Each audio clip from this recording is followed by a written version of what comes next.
Minister Arun Jaitley holds 3 ministries simultaneously: the Ministry of Finance, the Ministry of Corporate Affairs, and the Ministry of Information and Broadcasting, which really is a strong sign of his abilities and the trust that Prime Minister Modi and his colleagues have in his intelligence and abilities.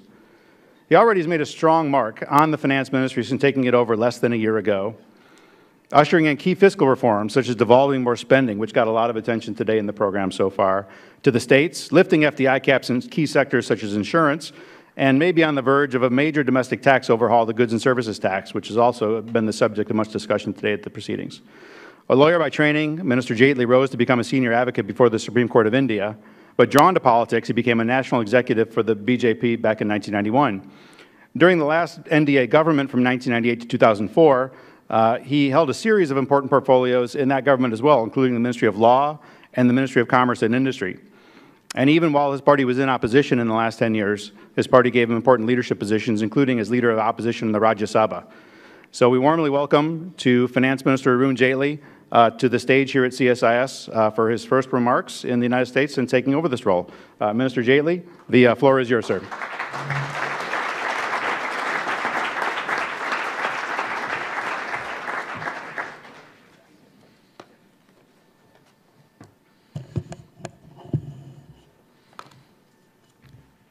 Mr. Richard Rosso, Dr. Ramesh Wadhwani, Mr. Nayanan, ladies and gentlemen. Well, I'm extremely delighted to be here during this day-long conference that you have on deepening the US-India commercial ties. And I've been asked to speak on India's demographic transition, the opportunities for partnership. But I do realize that the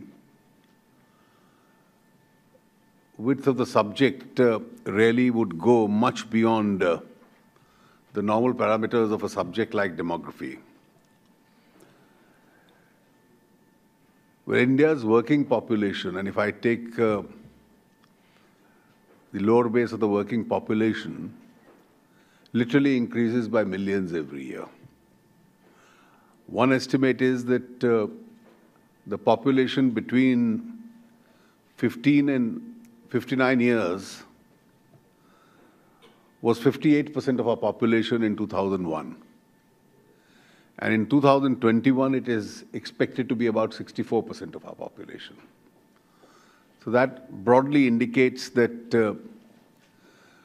the percentage of younger working hands in India is unusually large. And therefore, it is incumbent for any government, any political system, to meet the challenge of providing jobs to these people, skills to these people, provide good health, good education, so that they can be prepared for a much larger role in the years to come.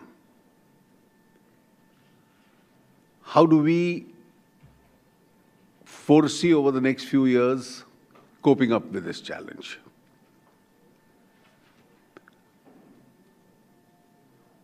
I think the first obvious answer is that India's own normal in terms of its growth rate has to target anything close to a double digit. India growing at 5%, 6%, even 7% is not an India which is going to face up to this challenge. And I do believe that India has that potential to make 9 to 10% its new normal in the years to come. How do we reach that roadmap? And once we achieve that, to generate jobs for the ability of this population is going to be, though challenging, reasonably possible. The roadmap which we've currently laid for ourselves, the first aspect of that is that we are very strongly strengthening all our regional, our state, provincial governments. Financially, we've seen an era where all our state governments literally had to run to the center for resources. Today, it's a different ballgame altogether. Conventionally, we have been speaking and paying lip sympathy to a commonly used phrase in India, which is cooperative federalism. But we actually now see it in action.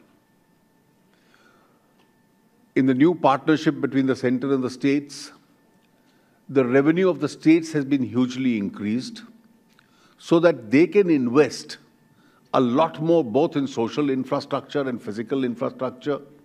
They can invest a lot more in their poverty alleviation schemes. So each state this year onwards is going to get 10% more than what it did in the previous years. This has also led to another form of federalism in India, which we've now started referring to as competitive federalism. State after state is competing with each other. They are competing to woo investments, they are competing to provide a better infrastructure, they are competing to create better universities, and so on. Now that's a process which is on. The second emphasis which we've laid down is increased significantly our investment in infrastructure. In this year's budget itself, my expenditure on infrastructure exceeded about $12 billion. Now, our main emphasis is to start rebuilding our national highways. It was a great program which was started when Mr. Vajpayee was in power. Last few years, it slowed down and slowed down significantly. And therefore, a lot of public investment is now being put both into the railways, both in national highways, in rural roads. In fact, one of the advantages that we've had of the lowering of the oil prices, that through a process of cess, we've converted a very significant part of the lowering of the oil prices. A lot of it goes to has been passed on to the consumer, but a very significant part, which comes as a cess to the central government, is being diverted into these three programs: rural roads, highways, and railway infrastructure. Our emphasis on manufacturing, because that's where the jobs are going to be. And therefore, the roadmap which the government has laid for itself is we've opened our doors for investment.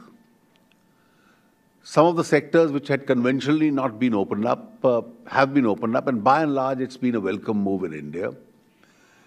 There are very few sectors now, almost insignificant, which still remain closed. Everything has been opened up. Recently, in the last few months, we've taken the step of opening out insurance in a big way. We've opened our defense sector in a big way. We've opened up railway infrastructure, our real estate sector. Now, these were some of the sectors on which we had been conventionally conservative, but now these all have been opened up for investment. After having opened them up for investment, the next stage is when both domestic and international investors come in, how do we ease in our systems so that investing in India itself becomes more attractive? There had been a legitimate complaint that between the time when an investor takes a decision to invest and the actual launch of his project, he has to run to dozens of offices. There are many challenges before him. And therefore, the time spent in this itself may be a few years before he can actually start the process. Now, this is something which I would say is still work in progress. We are trying to narrow down that period. And therefore, I've, in fact, in this year, set up a new committee to look into the whole mechanism of how the whole institution of prior permissions can be replaced by a regulatory mechanism, where it's far easier to start your business just complying with the guidelines which have been stated in that area. As far as our taxation laws are concerned, there had been conventionally a lot of legacy issues. It had been a fairly hostile system, some people mention.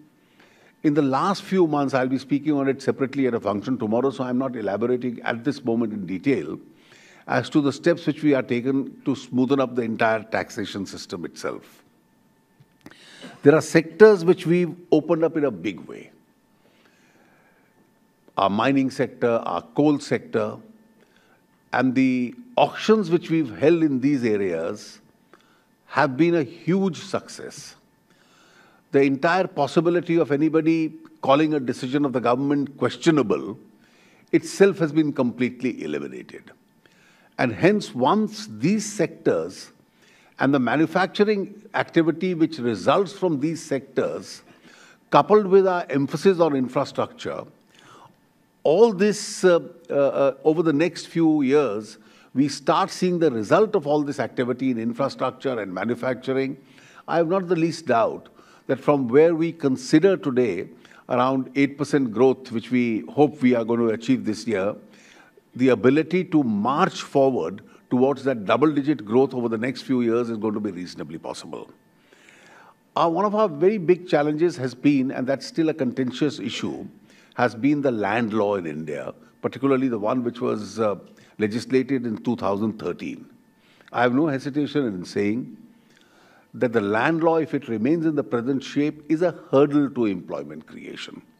In fact, one of the purposes, and I think that's one of the key purposes, the most important one in terms of using India's demography, is one particular provision in the land law in the context of this subject that I would like to point out. One of the areas where we are trying to ease in the acquisition process is what we call the creation of industrial corridors.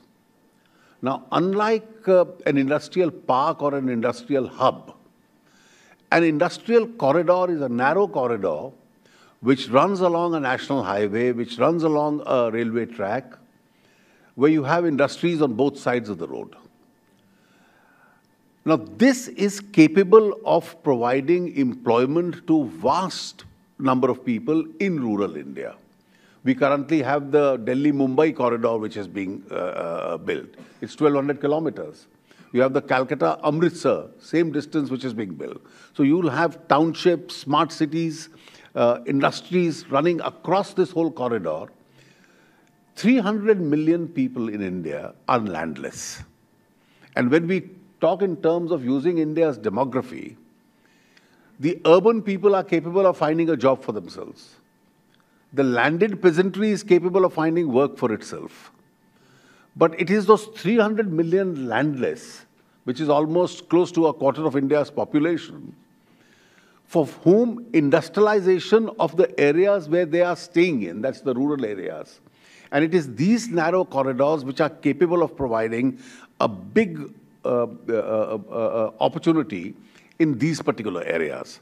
And I see one of the biggest challenges of the land law which we are trying to amend, which is currently a lot an issue in India, this would be the net advantage of that land law if it could be passed in the coming days itself. Our program to have 100 new smart cities in India. Now, we've seen the first experiment. Last week, I had an opportunity to launch what is strictly India's first smart city. It's also a special economic zone, a financial sector hub in Gujarat, in Gandhinagar. And the financial model on which it has been built is where land and the right to build on that land, we call it the FSI or the FAR in India, itself is being used as a resource. And that resource entirely is the state's investment. No more revenue from the state exchequers has been required. That's the financial model on which it has been built. And it's been an excellent success. The response to this has been extremely good. It's something which is worth emulating. Our skill development program has just started. And I think it's the success of this program itself which eventually can take us in the direction of generating a huge workforce with a large potential for employment itself.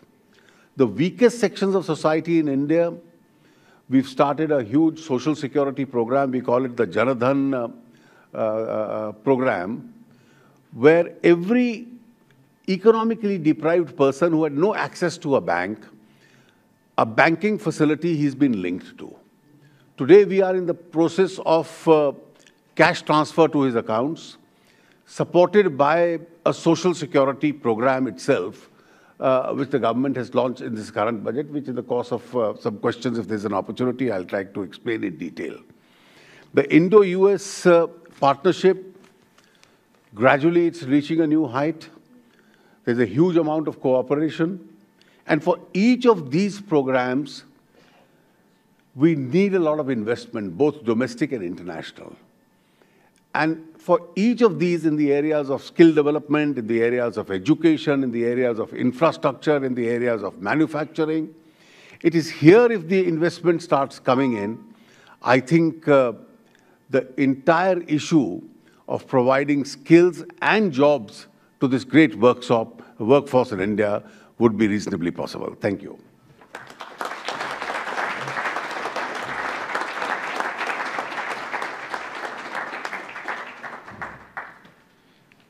That is an impressive agenda of accomplishments so far and vision for what's coming up ahead. And I think the goal here in the United States, from those of us in this room and involved in the policy community, whether it's from government or business or other groups, is to figure out what's the role that we can play, because certainly India's growth is in our interest in so many ways. So the minister's got opportunity to take a couple of questions here. Please, your name, where you're from, and keep it very brief. I'm going to be very aggressive on that point. We don't want speeches, but we would like to get a few questions in. So let me just start. I see the first hand right over here. We've got a microphone coming up behind you. Thank you, sir. That was a very lucid and very illuminating talk. I'm Pradeep Kapoor. I was Ambassador of India in Cambodia when you visited in the previous government with Vajpayee. And I was thereafter Ambassador of India in Chile. I was Secretary to the government, and now I'm Professor at the University of Maryland. Sir, my question to you is, what we feel from seeing the media in India is that a perception is being sought to be created that there are many shortcomings, there are many problems with governance issues in India. How is the government planning to tackle this very serious issue? Because half of the aspect of development takes place when there's a good economic sentiment. So that is there, and the perception globally of the government is very good. So what are the steps that in spite of all the great steps you have undertaken, the government has undertaken in so many different social sectors, economic sectors? Thank you. Thank you, sir. Take the microphone. Yeah, perfect. Thank you.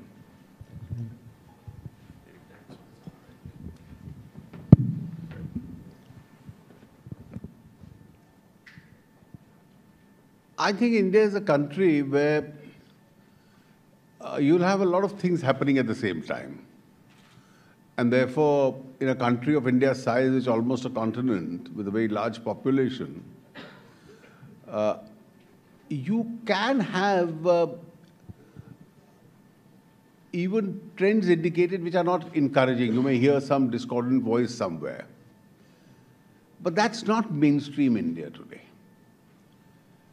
In most parts of the country, the central government certainly, and I would say a very large number of states, there's a huge change in priorities.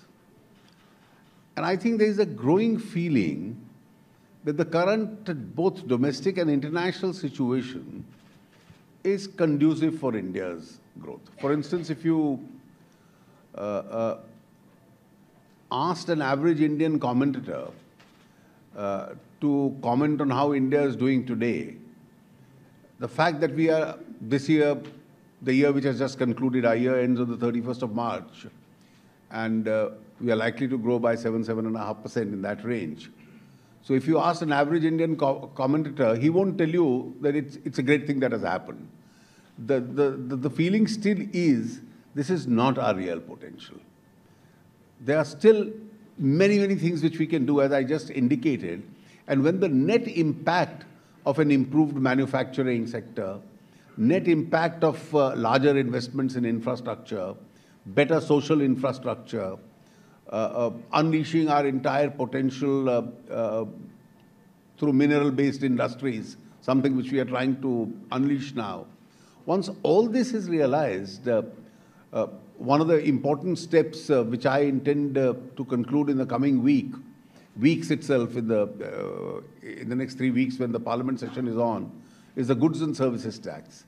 Now, independent observers believe that that itself is capable of pushing up India's GDP anywhere between 1 to 2%. Now, all this is quite capable of taking us close to what we thought we could never reach. And today there is a realization that's a realizable target. Yeah, right there in the aisle. Yeah. Thank you, Minister. Krishna Guha with Evercore Partners. I was particularly interested in your discussion on the importance of manufacturing as a source of high-quality job growth in India going forward. Now, of course, historically, small-scale reservations on the one hand and restrictive labor laws on the other have been seen as some of the disincentives for large-scale investments in manufacturing in India. Could you comment a little bit on how your government intends to attack those problems going forward? You see, the whole institution of erstwhile reservations is now substantially diluted. One of the reasons we have to keep our emphasis on helping the small-scale entrepreneur, because considering the size of India and its population, there's a very large section of self-employed who are involved in those trades, businesses, manufacturing.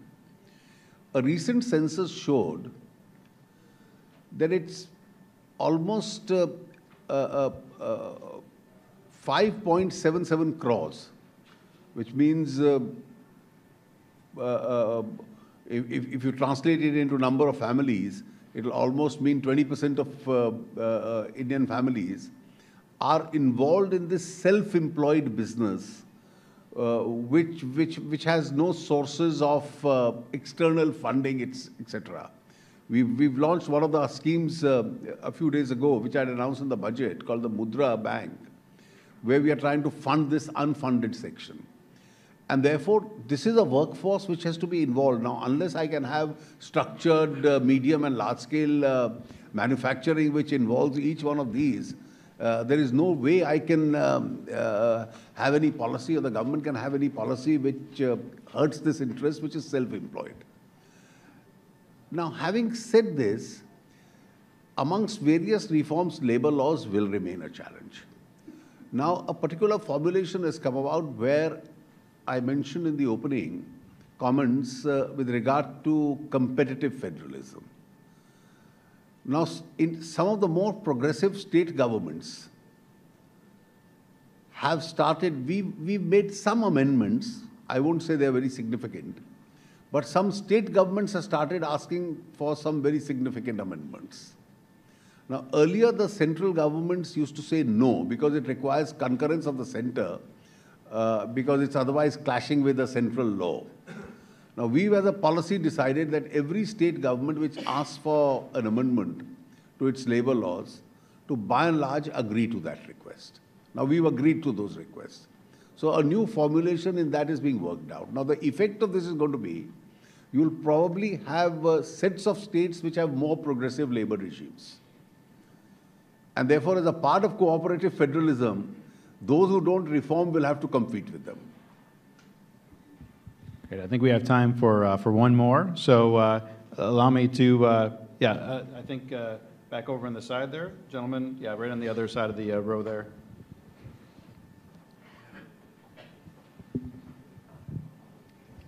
Thank you, Minister. You talked about one leg of the infrastructure stool being roadways for the industrial corridors. What is your roadmap for investment in infrastructure for potable water and power to those industrial corridors? You see, as far as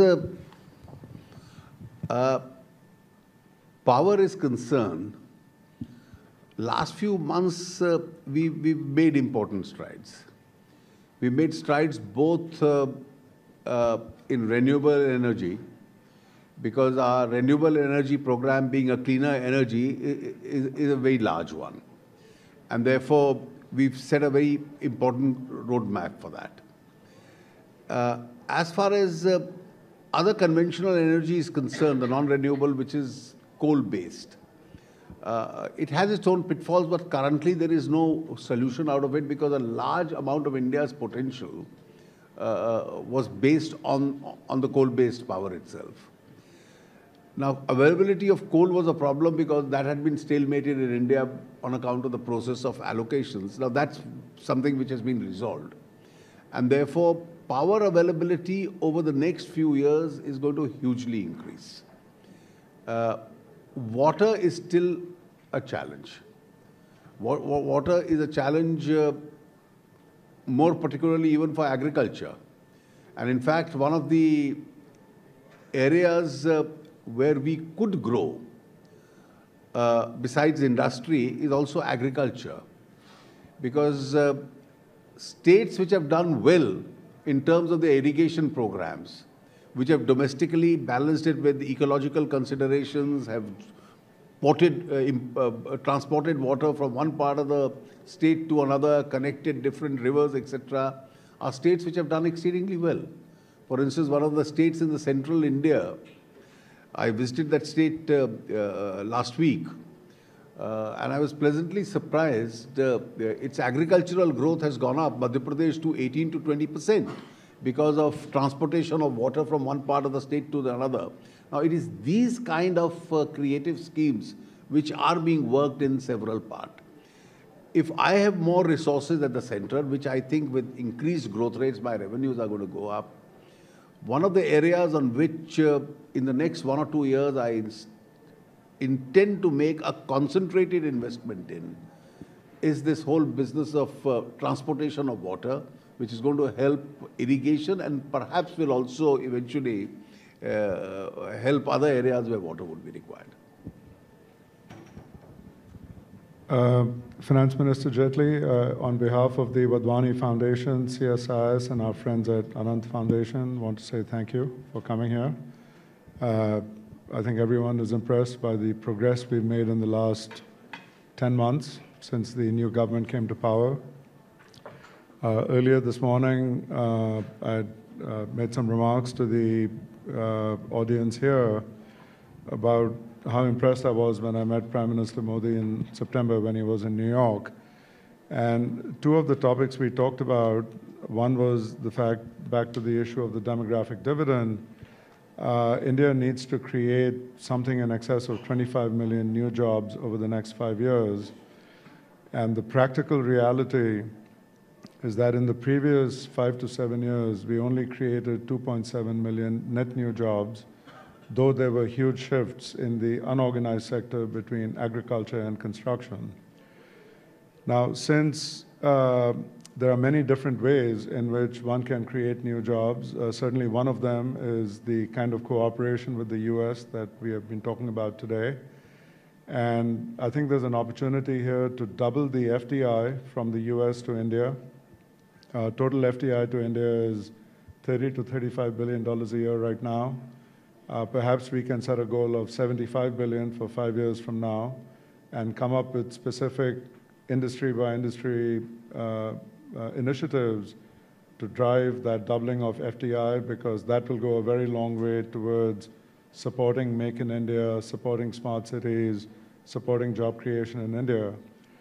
And then on the Indian side, I think more could be done by way of innovation in small businesses, because that is ultimately the biggest growth driver in India. We have, as you said, many millions of small businesses, but most of them are not innovative. So other than the family, they don't hire too many other people.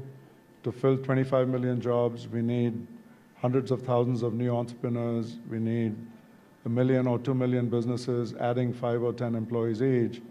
And when I was there in February, our foundation has formed partnerships with 4 of the ministries in India, and the signs are very encouraging. So I want to thank you, I want to thank the Prime Minister. Just keep the momentum going, speed it up, and nothing would please all of us more than to see India's FDI double and 25 million jobs get created. Thank you.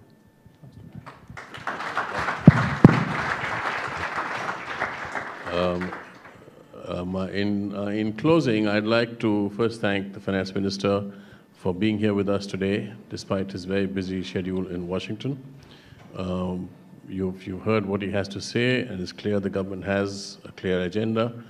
It's focused on getting the job done. And in Mr. Jaitley, we have somebody who's got clarity of mind, lucidity of expression, and is leading the attempt to get the economy on to double-digit growth. We've been here from the morning. We've had many panelists, many speakers. I'd like to thank them all. Some of them are present here.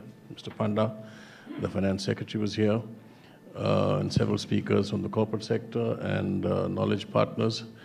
So I'd like to thank CSIS for organizing this, Rick, for all the efforts that you put in, Mr. Wadhwani, for your partnership in this and your leadership, and to say thank you all for being here.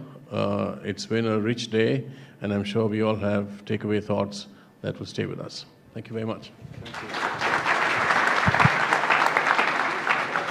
And we'll have a reception up on the veranda to follow, too. So please join us for a reception back there. Became a national executive for the BJP back in 1991. During the last NDA government from 1998 to 2004, he held a series of important portfolios in that government as well, including the Ministry of Law and the Ministry of Commerce and Industry. And even while his party was in opposition in the last 10 years, his party gave him important leadership positions, including as leader of opposition in the Rajya Sabha. So we warmly welcome to Finance Minister Arun Jaitley to the stage here at CSIS for his first remarks in the United States and taking over this role. Minister Jaitley, the floor is yours, sir.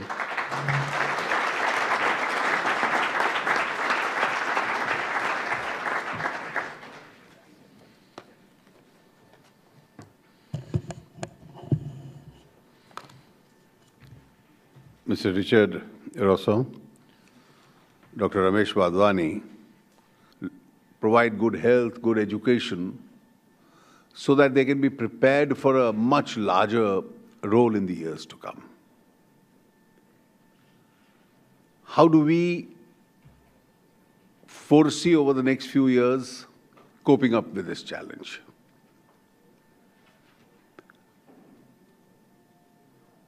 I think the first obvious answer is that India's own normal in terms of its growth rate has to target anything close to a double digit. India growing at 5%, 6%, even 7% is not an India which is going to face up to this challenge. And I do believe that India has that potential. Mr. Nayanan, ladies and gentlemen, well, I'm extremely delighted to be here during this dialogue conference that you have on deepening the US-India commercial ties.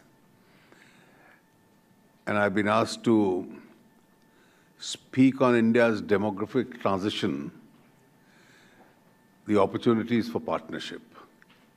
But I do realize that the width of the subject really would go much beyond the normal parameters of a subject like demography. Well, India's working population, and if I take the lower base of the working population,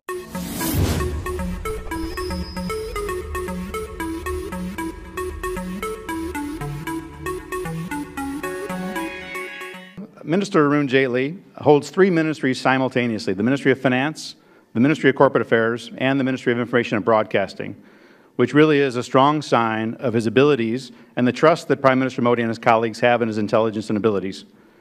He already has made a strong mark on the Finance Ministry since taking it over less than a year ago, ushering in key fiscal reforms such as devolving more spending, which got a lot of attention today in the program so far, to the states, lifting FDI caps in key sectors such as insurance, and may be on the verge of a major domestic tax overhaul, the goods and services tax, which has also been the subject of much discussion today at the proceedings.